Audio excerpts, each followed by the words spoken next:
constitucional no conhecimento do mérito do processo coletivo, citando aí Gregório Sagra, através do livro do Emório. Então ele explica o seguinte: o poder judiciário no sistema constitucional atual, ele exerce um papel fundamental para a efetivação dos direitos e garantias fundamentais. Deixa assim de ser um órgão de resolução não só de conflitos interindividuais e passou a assumir uma nova e legítima função, comungo dessa ideia, a do poder transformador da realidade social. E por essa via potencializada que o Poder Judiciário terá condições de cumprir com mais eficácia o seu compromisso constitucional com o Estado democrático do direito. E é por essa via que poderá dar efetividade às normas constitucionais que garantem os direitos coletivos fundamentais básicos. A ideia aqui é de que haja uma certa flexibilização dos requisitos de admissibilidade processual para se enfrentar o mérito do processo coletivo, ao invés de promover a extinção indiscriminada dos processos. Ainda existe o princípio do máximo benefício da tutela jurisdicional coletiva, que seria a decisão da tutela coletiva não prejudica as ações individuais, mas se procedente o pedido, vão beneficiar as vítimas e seus sucessores, que poderão proceder à liquidação e execução na forma do artigo 104 do CDC. A ação coletiva deve buscar a máxima reverberação, por assim dizer, do grupo cujos interesses são defendidos. Trata-se de sistema de extensão da utilidade, da imutabilidade do comando emergente do conteúdo da decisão de procedência do pedido. Assim, o princípio do direito individual, ao titular do direito individual, no caso de procedência da ação coletiva, é garantido o direito de utilizar a sentença coletiva em seu processo atomizado, ou seja, processo útil, comprovando a identidade fática da situação e nexo. Vamos então à questão do cabimento e legitimidade da tutela coletiva pelo sindicato. A Constituição Federal, através do artigo 8º, inciso 3º, ao sindicato cabe a defesa dos direitos e interesses coletivos ou individuais da categoria, inclusive em questões judiciais ou administrativas. E a CLT, através do artigo 513, dispõe: cabe ao sindicato, com prerrogativa, representar perante as autoridades administrativas e judiciárias os interesses gerais da respectiva categoria ou profissão liberal, ou os interesses individuais dos associados relativos à atividade ou profissão exercida. A jurisprudência do Tribunal Superior do Trabalho foi muito refratária quanto à extensão da substituição processual. O Supremo consagrou o seguinte: os sindicatos têm legitimidade processual para atuar na defesa de todos e quaisquer direitos subjetivos, individuais e coletivos dos integrantes da categoria, por ele representado. Decisão do ministro Lewandowski, de 23 de fevereiro de 2007. A súmula 77 da primeira jornada de direito material e processual do trabalho da ENAMATRA fixou a seguinte tese: cabe aos sindicatos a defesa dos interesses e direitos meta-individuais, ou seja, os difusos, coletivos, individuais homogêneos da categoria, tanto judicialmente quanto extrajudicialmente. A substituição processual é dos membros da categoria, associados ou não, podendo compreender até mesmo os direitos individuais homogêneos, mas não pode, via tutela coletiva, compreender a defesa dos direitos individuais heterogêneos. Nesse sentido, tivemos várias decisões também com a questão da defesa dos direitos individuais homogêneos e heterogêneos. Heterogêneos, essa situação do exemplo que coloquei dos empregados demitidos, não há possibilidade, não adianta querer arriscar nesse viés, porque não vai encontrar, penso eu, guarida do Poder Judiciário. Portanto, para a defesa coletiva dos direitos individuais homogêneos, deve estar sempre presente uma situação. Primeiro, a origem comum do mesmo fato ou direito. Um número considerável de lesões. e o interesse ser divisível e disponível, o interesse que possa se traduzir economicamente, né? E o predomínio das questões comuns sobre as individuais. Note-se que as ações coletivas para a defesa dos interesses individuais, os interesses homogêneos, caracterizam a despersonalização dos verdadeiros titulares das pretensões deduzidas em juízo. A ação coletiva pelo sindicato, obviamente, independe do rol de substituídos, mas ela desenvolve-se totalmente de forma abstrata, despersonalizada, em caráter eminentemente coletivo. Os trabalhadores cuja lesão foi reparada via tutela coletiva somente vão ser identificados quando? Na liquidação e na execução.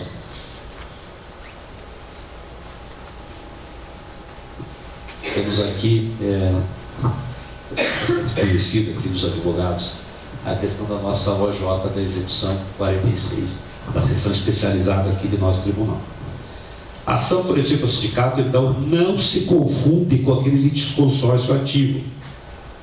Enquanto que na ação coletiva prima-se pela não identificação dos trabalhadores, no litisconsórcio, a individualização prima-se pela identificação no litisconsórcio. Observa-se que é um ponto de convergência na hipótese do litisconsórcio, em que a decisão será a mesma para todos, porém, na mesma situação de tutela dos direitos individuais homogêneos. O ponto de distinção é que no consórcio, no litisconsórcio, houve opção de identificação, ou os direitos não tinham direito, uma origem comum ou questões comuns, ainda que resultasse em sentença uniforme. Já na ação coletiva, para a defesa dos interesses individuais homogêneos, não há identificação das partes, apenas uma necessidade de origem comum, questões comuns aos substituídos. Nessa última hipótese, sempre uma sentença de ação coletiva será genérica. Portanto, a ação coletiva pelo sindicato busca o quê? Uma sentença genérica, aplicável à liquidação das ações coletivas trabalhistas, conforme enunciado 8 da Jornada Nacional Trabalhista. Ou seja, a liquidação de sentença nas ações coletivas para a tutela de interesses individuais homogêneos aplica-se o microsistema do processo coletivo brasileiro, ou seja, uma sentença genérica. Vale reiterar uma seguinte situação: em caso de procedência do pedido, a ponderação será genérica, será fixada a responsabilidade do réu pelos danos causados, mas cabe aí a liquidação individualizada. Vale reiterar que, sem procedente ação coletiva, não induz dispendência. Isso é muito importante aí no caso, tem muita discussão com relação à dispendência, ela não induz a dispendência. Chegando agora ao ponto da exposição, essa questão da reforma trabalhista e seus efeitos na nossa ação coletiva. Então, eu estabeleci as definições do microsistema de tutela coletiva, peço até desculpas pelo tecnicismo, mas parece que esse é o objetivo do seminário. Estabelecidas, enfim, essas definições, esclarecido o cabimento da ação coletiva com legitimação do sindicato, será a propositora das ações coletivas para a defesa dos direitos individuais. O processo individual está em crise. A complexidade, os custos, a heterogeneidade de decisões são vetores que reforçam que o modelo individual já está estagnado. Porém, em tese e considerando os princípios norteados, não há como interpor requisitos da reclamação individual para a coletiva. Assim, o princípio do interesse jurisdicional no conhecimento e mérito que eu citei anteriormente cita ao Poder Judiciário que ele deve se ativar no seu papel fundamental para a efetivação dos direitos e garantias fundamentais, deve ser um agente transformador da realidade social. A via da ação coletiva é a potencialização do acesso à justiça dentro do Estado Democrático de Direito, de modo que se deve haver flexibilização, que é o que eu defendo, inclusive, a flexibilização dos requisitos da admissibilidade processual para se enfrentar o mérito do processo coletivo, ao invés de promover a extinção do processo por qualquer motivo. deve haver intensa aplicação do princípio da primazia da decisão de mérito trazida com o CPC 2015, emprestando a substancial distinção que o direito norte-americano faz quanto aos requisitos de admissibilidade na ação individual e coletiva, com vistas a potencializar o acesso à justiça. Quanto à preocupação seguinte, adoto aqui a linha do ministro Augusto César de Carvalho, quando assentou-se que, reconhecida a legitimidade ampla do sindicato para atuar na defesa da categoria e, diante de sua constituição, em forma da associação da lei, aplica-se ao sindicato, quando autor de demandas coletivas, as disposições do Código de Defesa do Consumidor, da Lei da Ação Civil Pública, inclusive quanto aos honorários advocatícios, por força de disposição expressa nessas leis de regência que autorizam a aplicação subsidiária do Código de Processo Civil no que for cabível. Assim, havendo sucumbência do sindicato, tanto o artigo 87 do Código de Defesa do Consumidor, assim como o artigo 18 da Lei da Ação Civil Pública, dispõe que a condenação da parte autora em honorários advocatícios está restrita à comprovação da má-fé.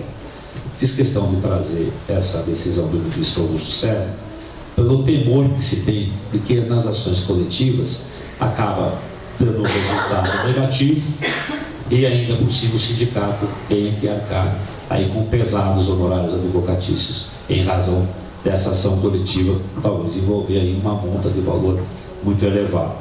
Portanto, aplicam-se as dispositivas da Lei da Ação Civil Pública.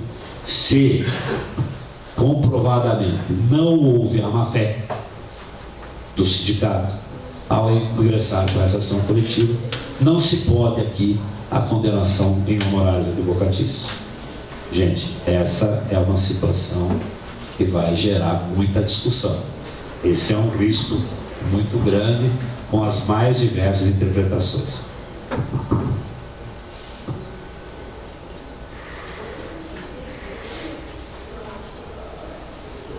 Os benefícios primordiais da ação coletiva repousam pela pulverização desses novos riscos que a demanda trabalhista de um lado e do outro, pela chamada eficácia expandida das decisões dos conflitos coletivos.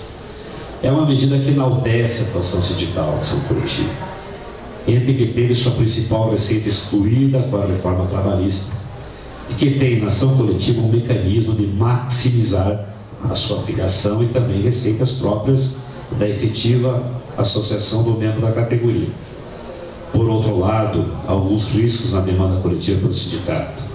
Responde o sindicato na omissão de liquidação de ação de substituir.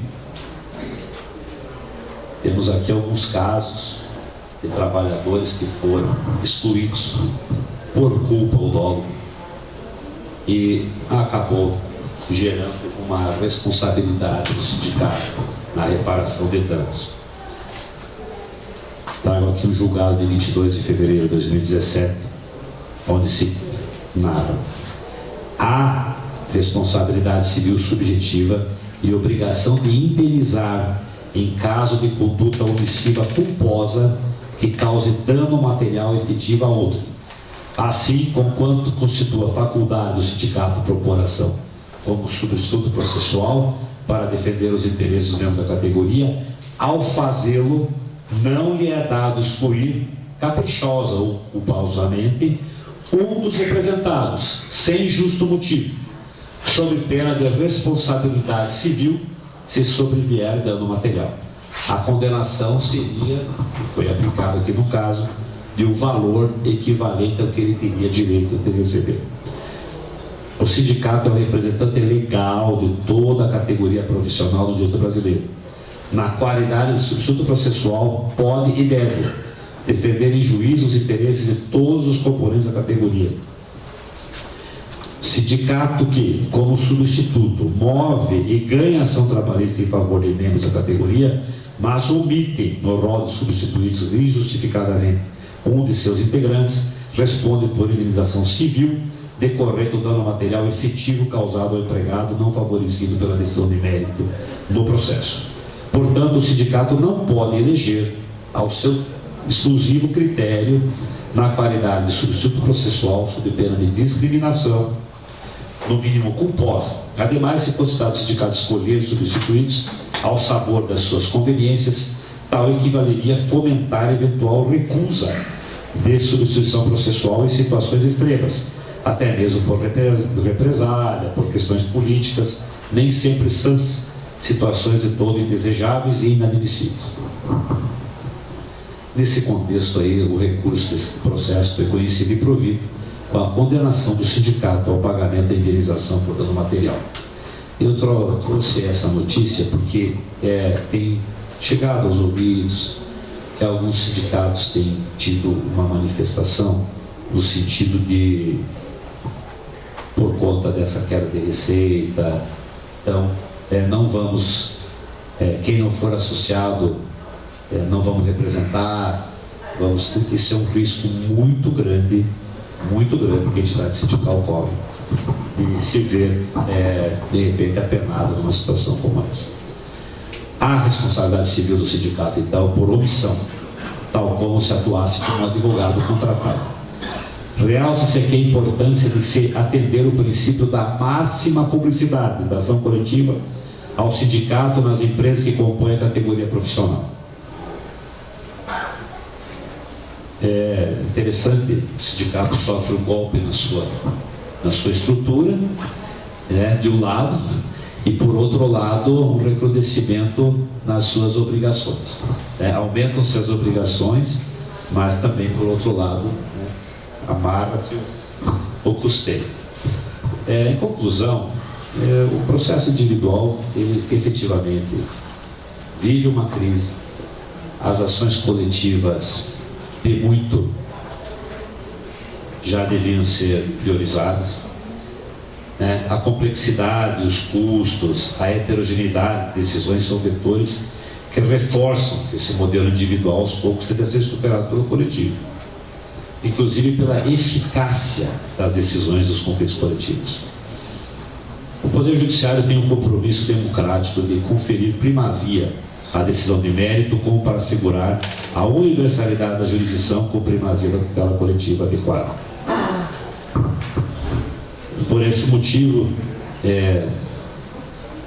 entendo e empresto aqui a minha sugestão de que o sindicato efetivamente utilize da ferramenta da busca da tutela jurisdicional em ações coletivas, mas com todo o cuidado que eu procurei trazer aqui, do ponto de vista estritamente técnico, para que efetivamente aí haja a firme atuação do sindicato. E mais uma vez agradeço muito, peço desculpas por ter pedido ao Dr. André que apressasse aqui um pouco o meu horário, em razão de que nós estamos vivendo a semana de conciliação, tanto em processos de execução quanto em processos da parte de conhecimento, e foi justamente essa semana, e eu fui nomeado semana passada para coordenar o SEJUSC, no nível do nosso Tribunal Regional, nas ações de segundo grau.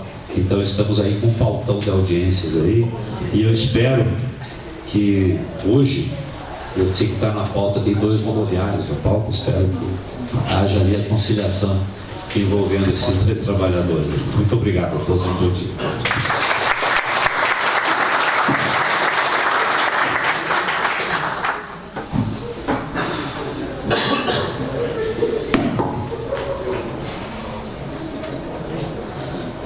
Bem, o doutor Eliaser, como temos aí falado, ele tem esse compromisso ainda antes do meio-dia. Nós conversamos aqui até 10h20, ele tem um tempo. E como esse tema ele é de suma importância e ao mesmo tempo é complexo, e não tem outro jeito, a gente vai ter que lançar mão dessas ações, então a gente abre aí para 2 perguntas e, dependendo do tempo, uma terceira pergunta ao doutor Eliaser ligada a esse tema. Então está aberto aí para questionamento. O João Batista, primeiro. Então mais uma pergunta aí, e o doutor Arni. Então o João Batista e o doutor Arni. Recito.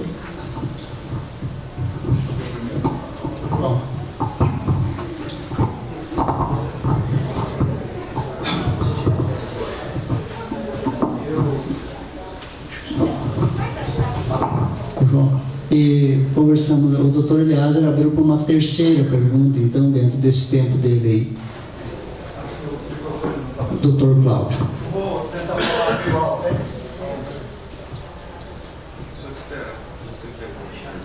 Está esquentando.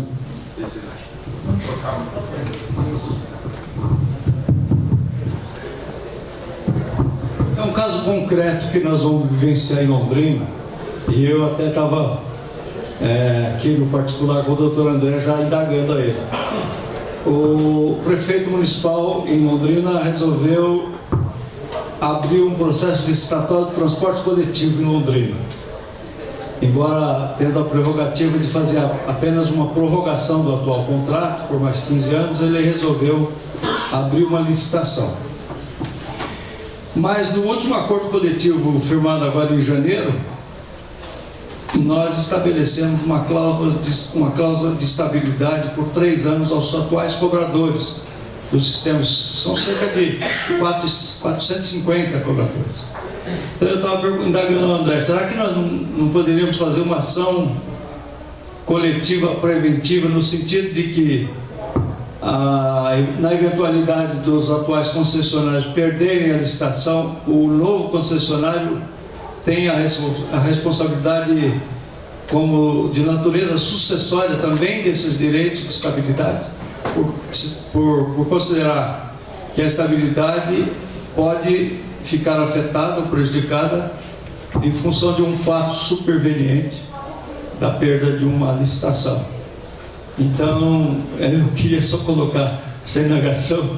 É claro que eu estou falando dos cobradores, que tem a questão da estabilidade, mas são 1.700 empregados e tem todos os demais direitos, inclusive de indenização, enfim, de recebimento das suas verbas rescisórias, aviso prévio proporcional, na eventualidade de ganhar uma empresa estranha e não querer absorver os empregados atuais.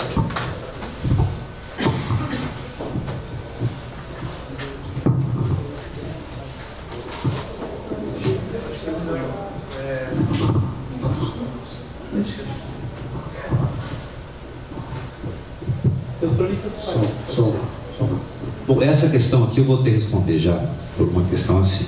Veja, se eu lhe der essa resposta em caso concreto, eu estarei totalmente impedido de apreciar a demanda dessa natureza de se chegar junto ao tribunal.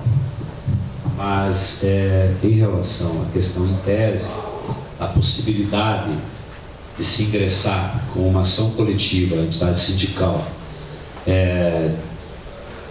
preventivamente, aí teria que estar realmente vendo se há essa lesão, a ameaça de lesão. Numa situação assim, daria questão mais de critério. Então, com relação a avançar nesse mérito, eu prefiro não entrar, porque daí teria que me colocar como impedido no julgamento dessa natureza. Como a gente não quer que o doutor Eliezer fique pedido nenhuma ação, ninguém mais faz pergunta em caso concreto. Se for fazer, e eventualmente for no caso concreto, não diga que é. Diga, olha, hipoteticamente, Caio foi lá e conversou com o Tércio, que não sei o que tem uma empresa e tal. Certo? Bom dia, doutor Eliezer. Parabéns pela intervenção. Excelente. O senhor traz algumas observações aqui, obstaridas, importantes e tal. Acho que a gente tem que caminhar por aí, não tenho dúvida disso. Não quero nenhuma avaliação do conjunto dos juízes do TRT e menos ainda do juiz de primeira instância. Mas se puder dizer para a gente assim, nesta linha proposta, a gente teria no tribunal assim, 10% dos avaliadores, uns 20%, quem sabe, uns 30%, ou chegaríamos a 50% que iria nessa priorização das ações coletivas, priorização das sentenças de mérito, alcance e tal, ou isso ainda no conjunto do tribunal é uma matéria que a maior parte dos seus colegas lá vão dizer, olha, vamos acabar com esse negócio, extingue por antecipação isso aí, para não dar trabalho mesmo e tal. Porque a ação coletiva é uma ação trabalhosa para o juiz, muito mais que a ação individual, que tem sentença pronta lá, primeira instância, troca os nomes das partes e dá procedência e procedência. A ação coletiva é uma ação mais trabalhosa. Como é que o tribunal está vendo isso hoje? Há um ambiente favorável a isso? Ou ainda, e mesmo na primeira instância, muitas vezes é mais conservadora do tribunal. Né? Como é que você avalia? Você conhece? Você não é da casa, entende? Tá? É um estranho na casa, entende? Mas há um bom tempo lá já tem condições de fazer uma avaliação dessa, se for possível. Veja, amigo, é uma situação assim bastante de se analisar aí uma conjuntura, né? Obviamente que a sociedade está conservadora e o Poder Judiciário também não foge dessa regra. Agora, por outro lado, quando eu comecei a minha exposição, assim, até para trazer na questão técnica, nós somos cobrados hoje para fazer sentenças em linha de produção, né? O CNJ põe metas, às vezes, bastante até acerto às vezes, mas a busca fica muito na questão da estatística. Então, uma sentença a menos sempre é uma sentença a menos, um processo a menos, um processo a menos. Aí, por conta disso, procuramos sempre trabalhar muito com essa questão de que se deve passar muito mais a análise de mérito, principalmente uma questão coletiva, do que aqueles pressupostos comuns de admissibilidade, usando, logicamente, as regras do próprio ordenamento jurídico. O que, por outro lado, o que eu vejo é que com essa diminuição que teve das ações trabalhistas individuais por conta da reforma, haja aí uma tendência a